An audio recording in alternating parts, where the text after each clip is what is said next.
Ja, 'n lekker hartlike Vrydagmôre groet vir jou. Hierna ek lê voor die deur en ek is seker daarvan as ek nou die volgende woorde sê, dat 'n hele paar van julle, ek dink die groter meerderheid, sommer die res gaan uit jou kop uit ken. Wat maak ons die naweek?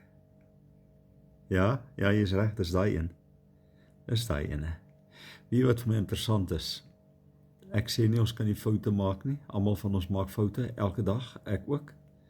Almal van ons het een of ander tyd 'n ding wat ons verkeerd doen.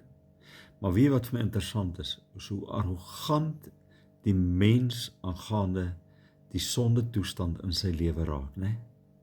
Onbevrees vir die Here, onbevrees vir die onbekende. En hy karring eenvoudig aan op 'n goddelose manier. Nou julle, ek wil by jou pleit vanmôre, né? Wat maak ons die naweek? Maak saak wat ons doen die naweek nie.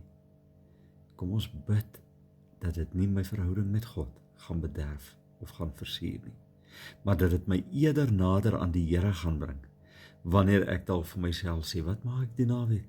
Grote foute, maar daai foute bring my nader aan die Here. Here Jesus, baie dankie vir die naweek wat voorlê.